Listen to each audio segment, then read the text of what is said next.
जो निताई गौर सुंदर विराजमान है, मैं ये कहने में एक क्षण का भी संकोच नहीं करूंगा कि अभी तक सबसे सुंदर विग्रह गौर निताई के मैंने यही दर्शन किए हैं। बहुत ही जागृत विग्रह, बहुत ही सुंदर विग्रह है। हम लोग मंदिर में जब मुख्य अभिषेक होता है भगवान के आविर्भाव पे, तो अभिषेक करने के समय विग्रहों को थोड़ा बाहर लाते हैं जिसे सब लोग अच्छे से देख सके। तो क्योंकि उनको बाहर लाते हैं, जब अभिषेक के बाद अंदर ले जाया जाता है तो राई, नमक, सरसों, नींबू, नीम इसे नजर उतारते हैं ऑल्टर में। तो मुझे लगता है वो तो कभी कभी उतारते हैं, यहाँ निताई गौर सुंदर की नजर डेली उतारनी पड़ेगी। ये इतने सुंदर है, बहुत ही विशेष विग्रह है। ये प्रभुपाद जी के बहुमूल्य उपहारों में से ये एक बहुत ही बड़ा उपहार है कि हमें विग्रह करने की सेवा प्रभुपाद जी ने दी। इससे पहले हमारे परंपरा में विग्रह खुद आए हैं। ये परंपरा जो घर घर में विग्रह स्थापित करके प्रभुपाद जी ने शुरू की, और ऐसे भक्तों के साथ शुरू की जिनको कुछ अनुभव ही नहीं था वैदिक संस्कृति का। प्रभुपाद ने 1970-72 के आसपास न्यू वृंदावन की स्थापना की, जो वेस्ट वर्जीनिया अमेरिका में है।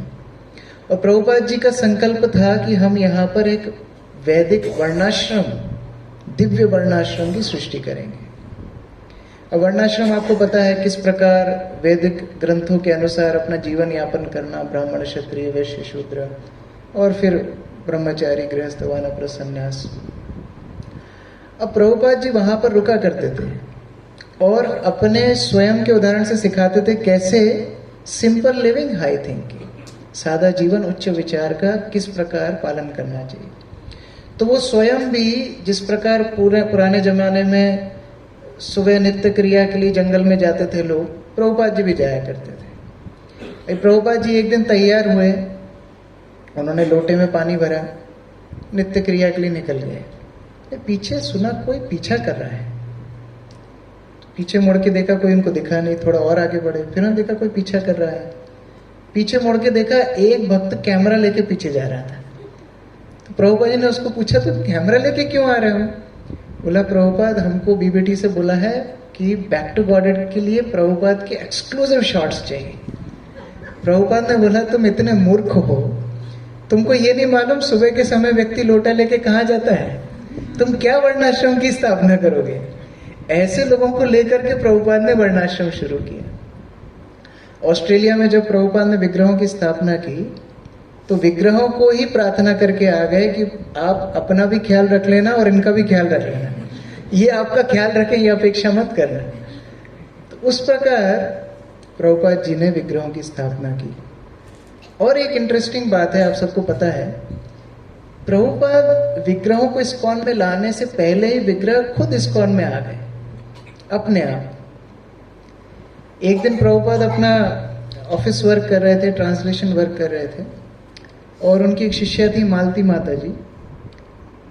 वो प्रभुपाद जी के पास आए कि प्रभुपाद, मैं इंडियन स्टोर से एक डॉल लेकर के आई हूँ, बहुत अच्छी लग रही थी, मैं आपके लिए उठा करके लेके आ गई। और उन्होंने टेबल पे प्रभुपाद जी के वो मूर्ति को रख दिया। प्रभुपाद जी उठ के खड़े हो गए, प्रणाम कर दिए और प्रार्थना करने लगे, जगन्नाथ स्वामी नयन पथगामी भवतु में। वो किसकी मूर्ति थी? जगन्नाथ की मूर्ति थी। और प्रभुपाद जी पूछते हैं कि ऐसे दो और थे क्या? हाँ प्रभुपाद जी, मैं तो क्या चुरा के लेके आई थी, मेरे पास पैसे नहीं थे। वो तीनों हैं उधर, दो और हैं। प्रभुपाद जी ने बोला ठीक है, उनको भी लेकर के आओ।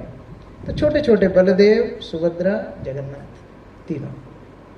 प्रभुपाद जी ने बोला कि अगर ये खुद ही हमारे इस्कॉन में आ गए हैं तो अब हमें बड़े विग्रह बनाने चाहिए। तो फिर उन्होंने श्याम सुंदर प्रभु को बोला कि आप विग्रह बनाइए, ये छोटे देख के बड़े रेप्लिका बनाना है। वो कारपेंटर थे, मूर्तिकार नहीं थे, लेकिन फिर उन्होंने प्रयास शुरू किया। अच्छा, उनको एक गंदी हैबिट थी स्मोकिंग करने की। मैं ये बात बता रहा हूँ, प्रभुपाद जी ने कैसे स्तर से उठा करके भक्तों को शुद्ध भक्ति के स्तर पर लेकर के आए। स्मोकिंग की बैड हैबिट थी।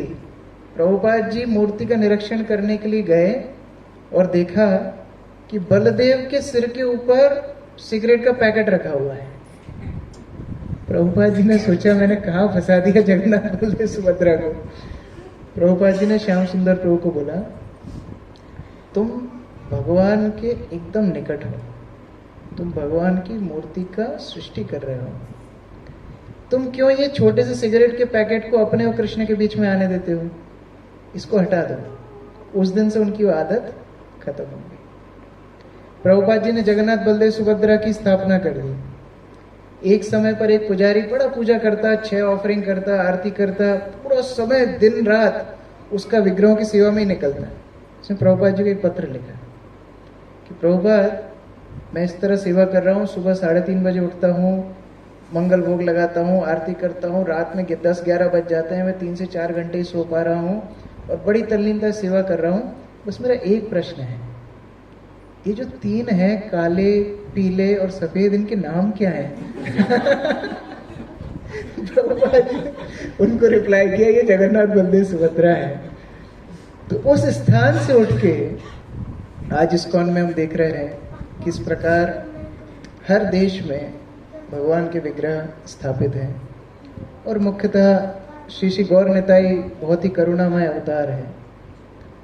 कई बार लोग मंदिर में आते हैं, उनको लगता है कि इनको शायद किसी ने बंदूक दिखाई होगी तो इन्होंने हाथ ऊपर कर लिए, या इनको किसी ने पनिशमेंट दी ना, छोटे बच्चों को कभी टीचर पनिशमेंट देती है, हाथ खड़े करके खड़े हो जाओ। तो पूछते हैं कौन है ये दोनों, कौन है? लोगों को पता नहीं रहा। मध्य भारत में, उत्तर भारत में इतना गौर निताई को जानते नहीं हैं। तो भक्त लोग बताते हैं कि ये कृष्ण बलराम ही है, लेकिन वास्तव में कृष्ण बलराम से ज्यादा कृपावान है। कृष्ण और बलराम को लड़ाई करना बड़ा पसंद है।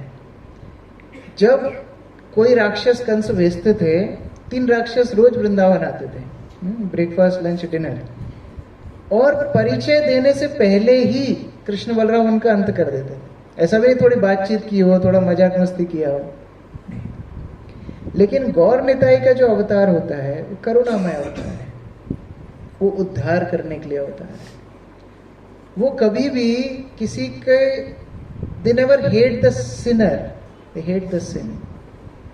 वो संशोधन करने में ज्यादा विश्वास करते हैं। उस प्रकार के करुणामय अवतार हैं जिनके बारे में सुन के पत्थर भी पिघल जाते हैं, पशु पक्षी रोने लगते हैं। ऐसा क्या अवतार ने, ऐसा क्या किया इन्होंने? 2 चीजों से किसी व्यक्ति की मैग्नानिमिटी, उदारता का पता पड़ता है। एक तो वो किस स्तर की वस्तु दे रहा है और कितने दाम में दे रहा है। आपको मान लीजिए कोई व्यक्ति बहुत महंगी चीज सस्ते में दे रहा है, तो आपको क्या डाउट होगा? हो सकता है क्वालिटी कम है, नकली है।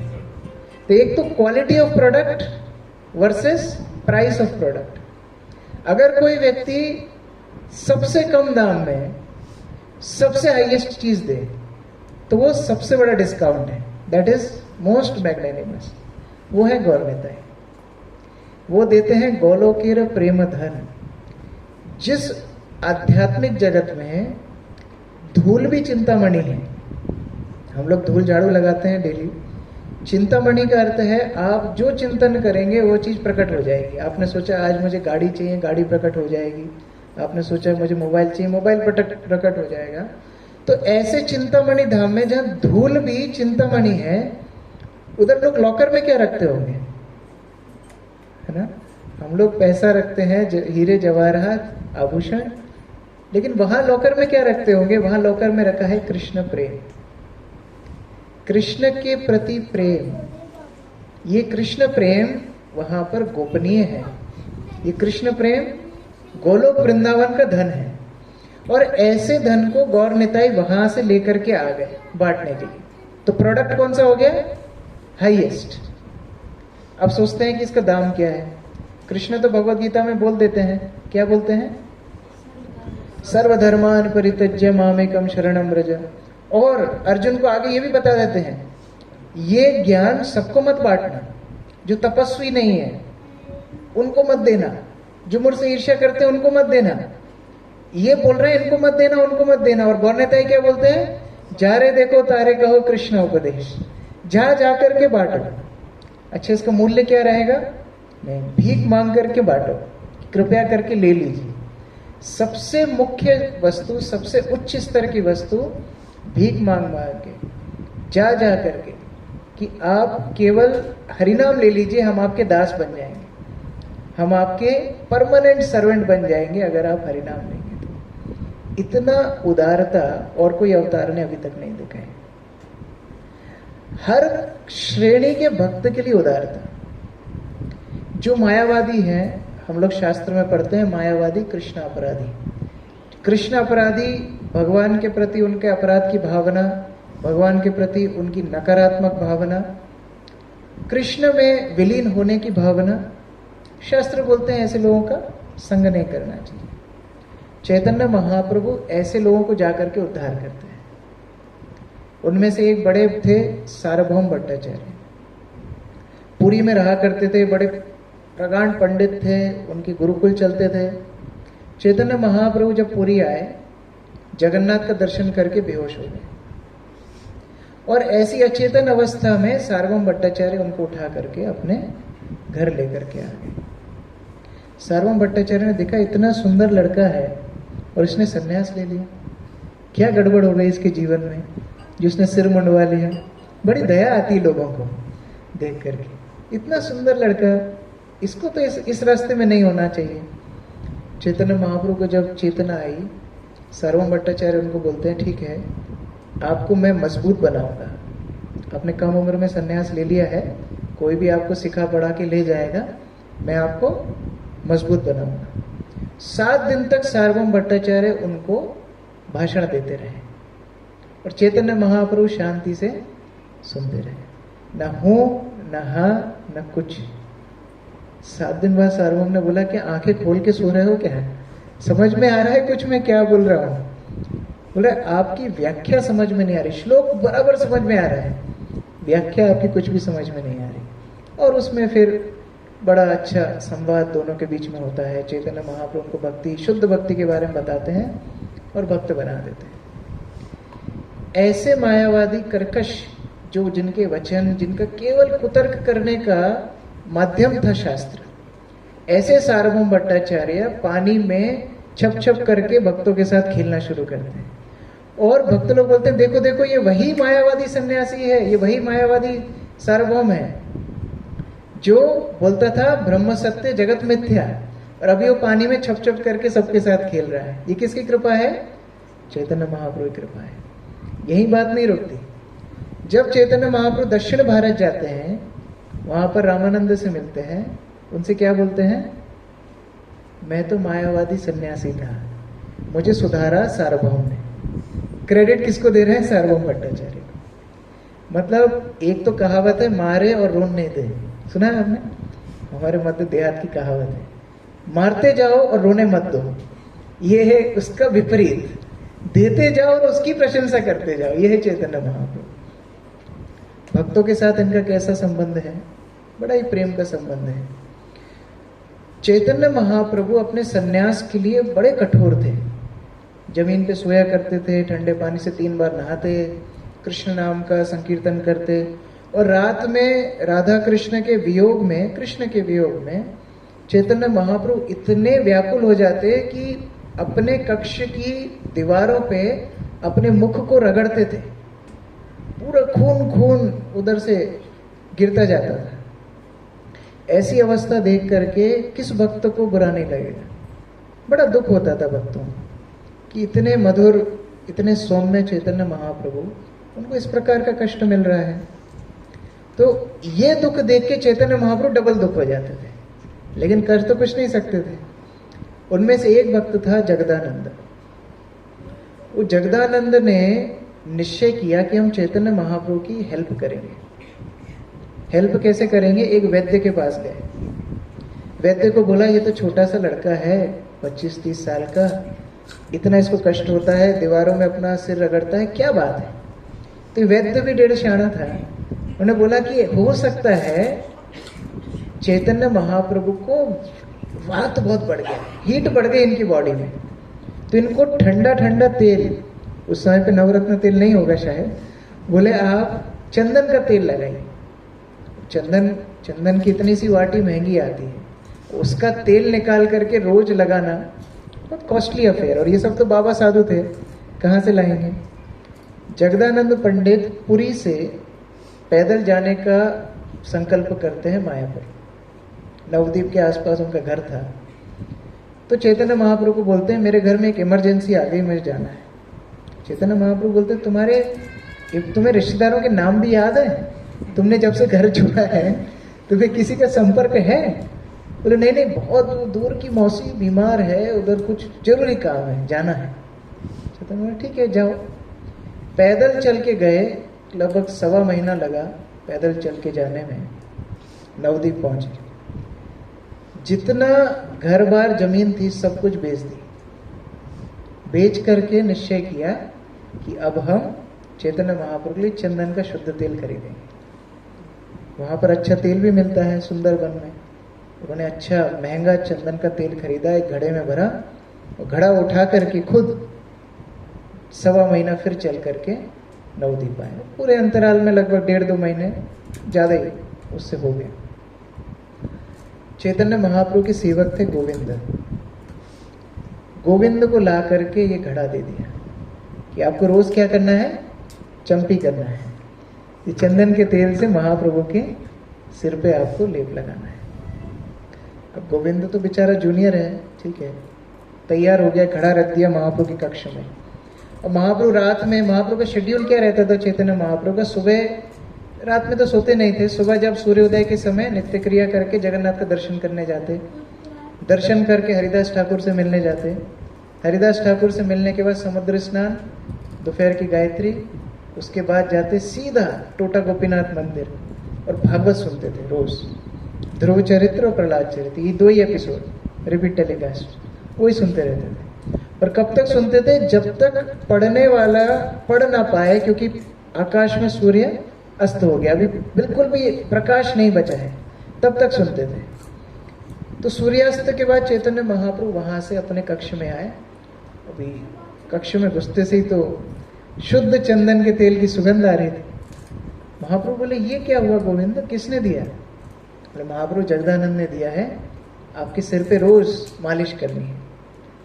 महाप्रभु बड़े क्रोधित हो गए, तुमने मेरे सन्यास को मजाक समझ रखा है क्या? मैंने सन्यास इसके लिए लिया है कि मैं महंगे महंगे परफ्यूम है, चंदन का तेल लगाऊं, इसके लिए लिया है मैंने सन्यास। बाहर निकालो उसको। बेचारा बाहर निकाल के रख दिया है उसने। अगले दिन फिर महाप्रभु चले गए। जाने के बाद कौन आया? जगदानंद पंडित। बोलते हैं तेल एज इट इज क्यों है, कम क्यों नहीं हुआ? लगाया कि नहीं लगाया महाप्रभु? लगाने तो गया था, लेकिन महाप्रभु ने इतना क्रोधित हो गए। बोले मैं नहीं हूं क्रोधित, महाप्रभु क्रोधित मैं नहीं हूं, तुमको मैं ज्यादा डांटूंगा। आज रात में महाप्रभु को तेल लगाना है, ठीक है? मरता क्या नहीं करता, दोबारा से घड़ा उठा करके अंदर ले गए। अभी रात में फिर महाप्रभु आए, फिर क्रोधित हो गए। तुमको एक बार समझ में नहीं आया, मैं सन्यासी हूं, मेरा कठोर नियम है, बाहर निकाला। फिर बाहर निकाला। फिर अगले दिन जगदानंद आए। बोले अगर आज तेल नहीं लगाया तो तुम्हारी खबर नहीं। जूनियर डिवोटी का बेचारा यही होता है, वो पिसता है दोनों तरफ से क्या करे? अब वो क्या, ठीक है, दोबारा से घड़ा उठा करके अंदर लेकर के गया। चैतन्य महाप्रभु शाम को आया, तेल को देख करके इतने क्रोधित हो गए। बोले अच्छा जगदानंद की अगर सेवा, वो गोविंद ने बोल दिया बातों बातों, महाप्रभु इतना कष्ट करके लेकर के आया है, 2-2.5 महीना चला, घर बार बेच करके ले, कम से कम एक बार। बोले अच्छा उसकी सेवा का फल चाहिए ना। जगन्नाथ के मंदिर में एक दीप 24 घंटे जलता है, आप ये तेल उठा करके उसमें डाल दो, इनकी पूरी सेवा सफल हो जाएगी। अगले दिन जगदानंद आए, एज इट इज गोविंद ने कैसेट रिपीट कर दी। क्या क्या बोला महाप्रभु ने? जगन्नाथ के मंदिर में तेल दीप में डाल दो, ऐसा बोला महाप्रभु ने। घड़े को उठा के वहीं पर आंगन में फोड़ दिया। बोले रहो, अभी महाप्रभु को जो हुआ ठीक है, अभी मुझे कुछ लेना देना नहीं, मैं जा रहा हूं। जा करके गेट बंद करके बैठ गए। महाप्रभु वापस आए। अब तो मीटरों दूर से सुगंध आ रही थी, क्योंकि घर में आंगन में चंदन का तेल पड़ा हुआ है।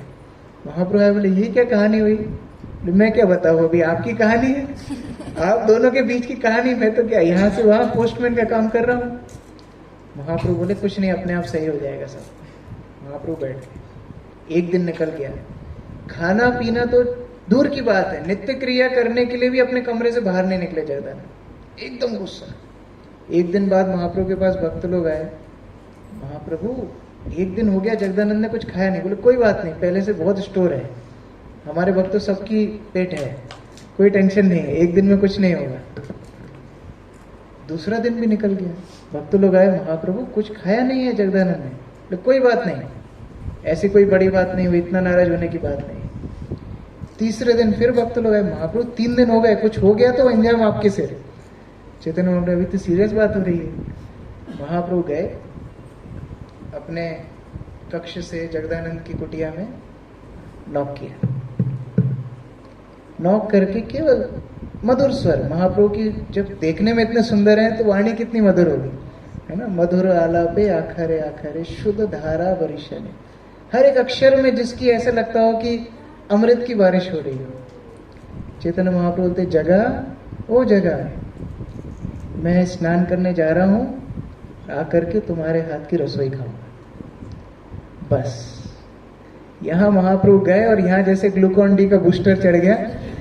जगदानंद गेट खोल के बाहर निकले और खाना पकाना शुरू किया। भोग सामग्री खुद परचेज करके लेकर के आए और पकवानों पे पकवान बनाए। जगन्नाथ का ही प्रसाद लेकर के आ गए। इतने व्यंजन की रखने की जगह नहीं। भक्तों को बोला अलग अलग शाल पत्ते की बाटियां बनाओ। भक्त बाटियां बना बना के परेशान, इतने सारे आइटम। महाप्रभु नहा करके आए, देख के डर गए। पहले बैठे, अब जगदानंद खुद, कोई पुरानी बात कुछ नहीं, तेल वेल चैप्टर क्लोज, अभी खाना शुरू। चैतन्य महाप्रभु बैठे और जगदानंद सर्विंग करना शुरू की। सारी बाटियां सजा दी, सारी बाटियां बड़ी बड़ी और फुल फुल भर दी। महाप्रभु ने पहली बाटी उठा करके राइस के ऊपर डाला, थोड़ा खाना शुरू किया, दोबारा भर दी।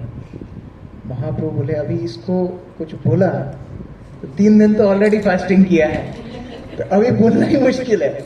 देखिए सब लोग भगवान से डरते हैं ना, लोग बोलते हैं अरे भगवान की पूजा नहीं करोगे ये हो जाएगा। यहाँ भगवान भक्त से डरते हैं। ये दयाल हृदय है चैतन्य महाप्रभु का।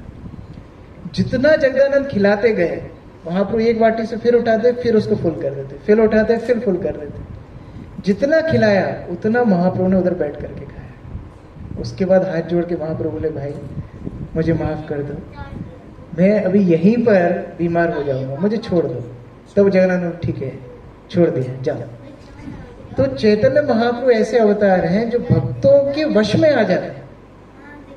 यहाँ भक्त उनको नचाते हैं। चैतन्य महाप्रभु दक्षिण भारत जाने के लिए रेडी हुए, भक्तों का हाथ पकड़ के बोलते हैं मैं आपकी संपत्ति हूं, मैं अपने प्राण छोड़ सकता हूं लेकिन आप लोगों का संग नहीं छोड़ सकता। इतना प्रेम अपने भक्तों से चैतन्य महाप्रभु करते हैं।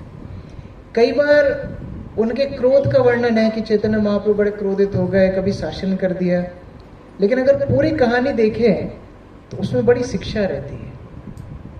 एक इसी प्रकार कहानी है छोटा हरिदास की। चैतन्य महाप्रभु के निजी परिकरों में से एक छोटा हरिदास थे और एक बार भिक्षा मांगने के लिए गए।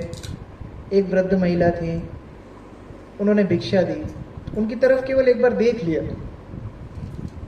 चैतन्य महाप्रभु को वहां सिग्नल व्हाट्सएप पहुंच गया। चैतन्य महाप्रभु ने बोला मैं आज से छोटा हरिदास का त्याग करता हूं। देखने में बड़ा कठोर।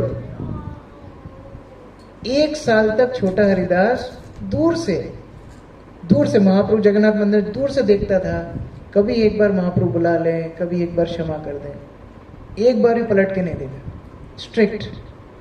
छोटा हरिदास का मरण हो गया, उसने शरीर त्याग कर दिया। यहां तक की स्टोरी यदि कोई सुनेगा तो बोलेगा अरे इतना कठोर, अभी तो बोल रहे थे इतना दयालु अवतार है, इतने कठोर क्यों है? यहां तक की स्टोरी अगर सुनेगा तो ऐसे ही जाएगा। इसके आगे चैतन्य महाप्रभु ने उनको परमानेंट अपना एसोसिएशन दे दिया। वो गंधर्व बन गए। गंधर्व रूप में रोज जब रात में कोई नहीं होता, ये छोटा हरिदास चैतन्य महाप्रभु राधा कृष्ण के भजन सुनाता। तो लीला के लिए एक शिक्षा देने के लिए कई बार भगवान कोई लीला कर सकते हैं, दंडित भी कर सकते हैं, लेकिन भक्तों से उनका प्रेम इतना असीमित है कि उससे भी बड़ा प्रमोशन भक्तों को देते हैं। इसी प्रकार एक भक्त महाप्रभु के साथ ट्रैवल कर रहे थे। सर्वेंट लोगों को वैसे ही ज्यादा झेलना पड़ता है तो एक बार ट्रैवल कर रहे थे, महाप्रभु भोजन खाने के बाद बोलते हैं, मैंने बहुत प्रसाद ले लिया, अभी इंडाइजेशन हो जाएगा, तो मुझे पचाने के लिए कुछ चाहिए। क्या खाएंगे? हरी दागी, एक डाइजेस्टिव, जैसे आंवला होता है इस तरह। बेचारा अभी जंगल में कहाँ से लेके आया, बहुत दूर चल के गया, गोविंद उसका नाम, 1 ग्राम से 1 हरी ताकी मांग करके लेके आए। महाप्रभु ने ये ज्यादा हो जाएगी, इसको आधा काट के दो। आधा काट करके दे दिया, महाप्रभु ने ले लिया, आगे चलने लगे। अब इसने सोचा अब ये दोबारा मांगेंगे डिनर के बाद, तो मेरे को फिर कहाँ जाऊंगा, किधर मिलेगा, एक काम आदि खुद के पास रख ली। डिनर हुआ, महाप्रभु ने फिर बोला मैंने ज्यादा प्रसाद ले लिया, फिर से कोई डाइजेस्टिव चाहिए। गोविंद बोलता हाजिर साहब ये लीजिए। महाप्रभु ने, तुम्हारे अंदर संचय करने की प्रवृत्ति है, तुम शादी कर लो, जाओ। अनप्रिडिक्टेबल, कब किधर बारिश होगी पता नहीं, अनप्रिडिक्टेबल। महाप्रभु ने, तुम जाओ शादी कर लो, तुम मेरे साथ रहने की जरूरत नहीं है, संचय करने की अगर प्रवृत्ति है मेरे साथ नहीं रह सकते, जाओ। यहां तक की स्टोरी कोई सुनेगा तो अगेन उसको लगेगा इतना कठोर व्यक्ति। बेचारा गोविंद की शादी हुई, शादी तो शादी हुई, जब पत्नी गर्भवती थी, अकेले सब कुछ संभालना, उस समय तो नौकर चाकर नहीं थे, पूरी देखरेख पत्नी की खुद ही कर रहे, सब कुछ हो गया। बच्चा जिस दिन जन्म लिया, माता का देहांत हो गया। गांव वाले बोलने, देखा महाप्रभु की सेवा छोड़ के आए, शादी की ना, इसलिए फल मिल रहा है। वो भी सहन किया बेचारे ने। बच्चे को भी देखना, अपने विग्रहों की सेवा करना। उनके पास बहुत सुंदर विग्रह थे, गोपीनाथ, बड़े लंबे विग्रह, बांसुरी बजाते हुए गोपीनाथ विग्रह थे। उनकी अष्टप्रहर सेवा करना, बच्चे को देखना, खुद का ध्यान रखना, रसोई करना। पत्नी चली गई बड़े कठिन परिश्रम के साथ। कुछ दिन बाद बच्चा भी मर गया। लोग और बोलने लगे, देखो कर्मफल है, वो भी झेला बेचारे। अब बड़ा क्रोध आया गोविंद को, खुद पे, भगवान पे, सब पे। बैठ गया गोविंद, कुछ कुकिंग नहीं, सब कुछ बंद। ये अच्छा रास्ता है वैसे, दोनों लीलाओं में एक सिमिलैरिटी है। खाना पीना बंद कर दो तो भगवान जल्दी मान जाते हैं। एक दिन निकलने के बाद गोपीनाथ बोलना शुरू कर दिए। बोले, गोविंद खाने पीने को नहीं दे रहे हो, क्या है? बोले, तुमको पता नहीं मेरे बेटे का देहांत हुआ। बोले, एक बेटा चला गया तो दूसरे को भी मार दोगे क्या? मुझे खाना पीना कौन देगा? ये कौन बोल रहा है? गोपीनाथ विग्रह बोल रहे हैं। बोले, एक बेटा मर गया तो क्या दूसरे को भी मार दोगे क्या? मुझे खाना पीना कौन देगा? तो ये गुस्से में बोलते गोविंद, वो बेटा बड़ा होके मेरा सहारा बनता, मैं मरता, मेरा पिंडदान करता, तुम क्या करोगे? तुमको मरते दम तक सेवा करनी पड़ेगी, है ना? प्रतिमा नहीं तुम्ही साक्षात ब्रजेंद्र नंदन, चैतन्य चैतन्य। ये प्रतिमाएं नहीं है, ये साक्षात गौरनिताई है, साक्षात भगवान है। गोपीनाथ बोलते हैं, जो कुछ काम तुम्हारा बेटा करता वो सब मैं करूंगा। बोले, पिंडदान करोगे? पिंडदान भी करूंगा। ठीक है, गोविंद शुरू हो गए, रसोई वसोई होने लगी। वर्ष पे वर्ष बीत गए, सब बात को भूल गए, गोविंद भी भूल गए। गोविंद का देहांत हो गया। अब गांव वाले इकट्ठे हुए, बाबा फकीर का कोई है नहीं, पत्नी मर गई, बच्चा मर ही गया था, अब इसका अंतिम संस्कार कौन करेगा? सबने टोली बनाई, ठीक है इसको ले जाते हैं, बेचारा सात्विक आदमी था, इसका हम अंतिम संस्कार करेंगे। ले जा ही रहे थे कि गोपीनाथ बोले, रुको, मैं अंतिम संस्कार करूंगा, मुझे लेकर के जाओ। गोपीनाथ पहले विग्रह है, ये मैं कोई सतयुग की बात नहीं बता रहा हूं, कि मैं आपको 400 साल पहले की बात बता रहा हूं, 400 साढ़े 400 साल पहले की। गोपीनाथ खुद लोग उठा करके लेकर के गए शमशान में, उन्होंने अंतिम संस्कार किया। पिंडदान की बारी आई, गोपीनाथ के हाथ कैसे थे? ऐसे थे ना, ऐसे हो गए। पिंड रखते हैं, मंत्र बोलते हैं, अपने आप पिंड भगवान नीचे गिरा देते हैं जल में। आज तक हर साल बंगाल का सबसे बड़ा मेला लगता है ये पिंडदान देखने के लिए, आज तक होता है। गोपीनाथ के हाथों में पिंड रखते हैं, मंत्र बोलते हैं, गोपीनाथ अपने आप पिंड छोड़ देते हैं। हमारे वंशज हमारा कितने साल पिंडदान करेंगे? मैं अभी पुष्कर गया था,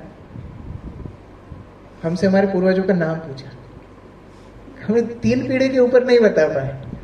तो कितने दिन हमारा पिंड, नाम याद नहीं रखेगा कोई हमारा। लेकिन भगवान 450 साल हो गए, हर साल गोविंद के लिए पिंडदान करते हैं। ये कृपा किसकी है? ये कृपा है चैतन्य महाप्रभु की। तो ये ऐसे अवतार हैं जो हर क्षेत्र के व्यक्ति के लिए कृपावान है। कोई पापी तापी हो, शुद्ध से शुद्ध हो, हर व्यक्ति के लिए कृपा करने के लिए तत्पर रहते हैं, हाथ फैलाए खड़े रहते हैं कि आइए हमारी शरण में आइए। ये आश्रय तत्व है। तो उसी प्रकार ये प्रभुपाद जी के आशीर्वाद से हमें सुयोग मिला है कि हम विग्रहों की सेवा करें। कई बार लोग बोलते हैं कि विग्रहों की सेवा करने से क्या लाभ होगा। एक सरल उदाहरण मैं एक सीनियर वक्त से सुन रहा था। उन्होंने बोला कि पहले के ज़माने में चाइल्ड मैरिज होती थी, है ना। चाइल्ड मैरिज अभी तो बैन है। उसका पर्पस क्या होता था, उसका उद्देश्य क्या है? बाल विवाह का उद्देश्य क्या था? छोटी उम्र में पत्नी को पति के साथ विवाह कर दिया जाता था। पत्नी के घर पे रहती थी, अपने पिता माता के घर पे रहती थी, पति अपने पिता माता के घर पे रहते थे। और जब ये दोनों युवावस्था में आ जाते थे तब इनको एक साथ में रखा जाता था। लेकिन इस अंतराल में क्या होता था, हर त्योहार पे ये छोटा सा पति बालक ये पत्नी के घर पे आता था और मम्मी ये बच्ची को बोलती थी, जा तेरा पति है उसको सेवा कर। बोले मैं क्या करूं? नहीं नहीं तेरा पति है, पानी दे करके आ। वो ऐसे ग्लास रख के आ जाती थी। बोलती थी नहीं नहीं प्यार से दे, ये पति है। उसकी ट्रेनिंग शुरू हो जाती थी। वो ट्रेनिंग करते करते करते युवा अवस्था में आते आते उसको समझ में आता था, हाँ ये मेरा पति है, इसको मेरी सेवा, इसकी सेवा मेरा धर्म है। उसके बाद पत्नी को पति के पास भेज दिया जाता था। ये विग्रह सेवा उसी प्रकार है। हम लोग मन से, बिना मन से करते हैं। ऑल्टर खुल गया, प्रणाम करो। उसका उद्देश्य क्या है? गोलोक वृंदावन में जब कृष्ण अपने नंद भवन से बाहर निकलते हैं तो उनकी सुंदरता को देख के सारे गोप कुमार बेहोश होके गिर जाते हैं। यह है ऑल्टर खुल के दंडवत करने का लॉजिक। लेकिन हम लोग को तो प्रैक्टिस नहीं है, तो हम लोग क्या सीख रहे हैं? ठीक है, वैधि भक्ति, ऑल्टर खुलेगा प्रणाम करो। हम लोग भोग लगा करके खाते हैं। गोप कुमार तो भोग ऑफरिंग नहीं जानते, लेकिन हर व्यक्ति जो भी घर से कुछ बना करके लेके आता है पहले कृष्ण को खिलाता है। इनमें से एक था मधुमंगल। मधुमंगल की जो माता है पूर्णमासी, वो इतनी बड़ी साध्वी, उनको कुछ पूरे टाइम साधु संग और भजन, खाना वाना घर में कुछ बनता नहीं है। मधुमंगल भी परेशान, पेट भी सबसे बड़ा मधुमंगल का ही है, क्या करेगा, इधर उधर से टिफिन खाता था। तो सबने कृष्ण से शिकायत की कि मधुमंगल सबका टिफिन खाता है, आपके लिए कभी टिफिन नहीं लाता है, इससे बोलो आपके लिए टिफिन लेकर के। कृष्ण बोलते हैं, मधुमंगल कल तुम्हारे हाथ का अगर मैंने नहीं खाया तो दोस्ती खत्म। अब मधुमंगल टेंशन में, क्या करूं, कैसे कैसे लेकर, माता तो साध्वी, उसको कोई मतलब ही नहीं है, अभी कहां से लेकर के आऊं। किसी ब्राह्मण के घर के बाहर 2 दिन पुरानी कड़ी रखी थी, मधुमंगल चोरी करके लेकर के आए। बोले कड़ी खराब होकर चीज खट्टी होती है ना, तो कड़ी और खट्टी हो जाएगी, बुरा क्या है, यही लेकर के जाते हैं। तो वो कड़ी उठा करके मधुमंगल लेकर के आ गया। अब रास्ते में उसको समझ में आया कि अरे मैं 3 दिन पुरानी 2 दिन पुरानी कड़ी कृष्ण को खिलाऊंगा, ये बीमार हो गया तो फिर क्या होगा। एक काम करता हूं, मैं ही इसको पी जाता हूं। पीने लगा। दूर से कृष्ण देखो देखो देखो देखो, फिर से खुद खा रहा है अकेला। भाग करके कृष्ण गए, जब तक मधुमंगल गड़गड़ गड़गड़ गड़ पूरी पी गया।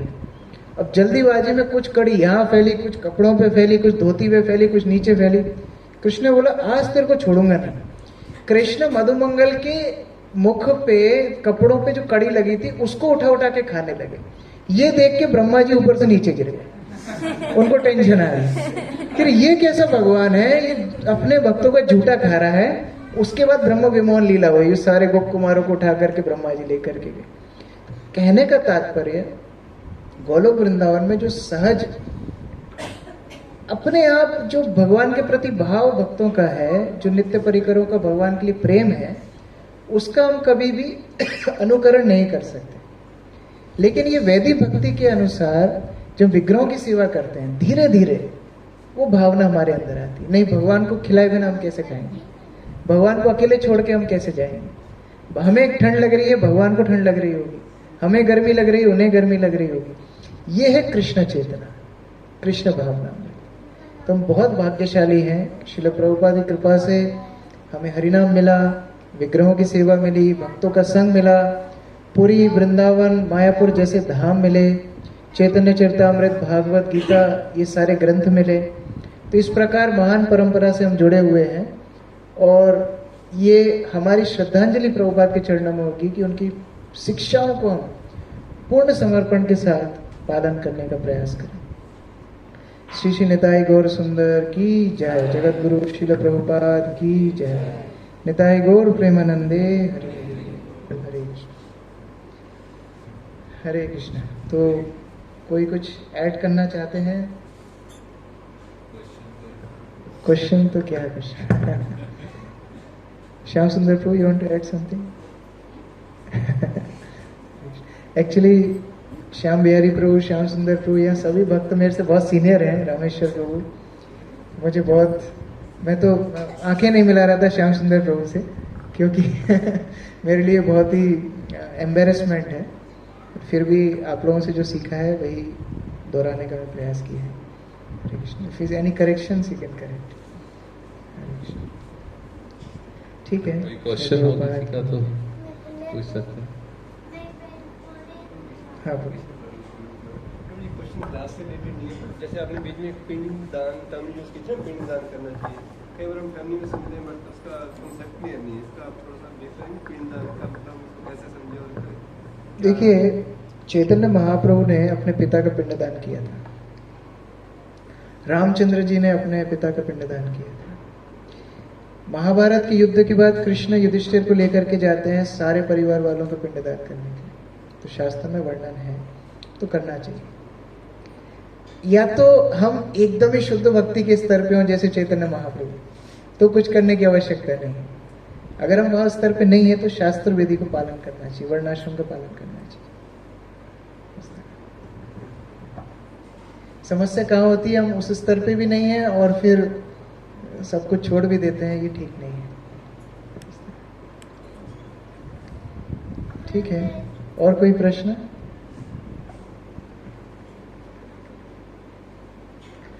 हरे कृष्ण।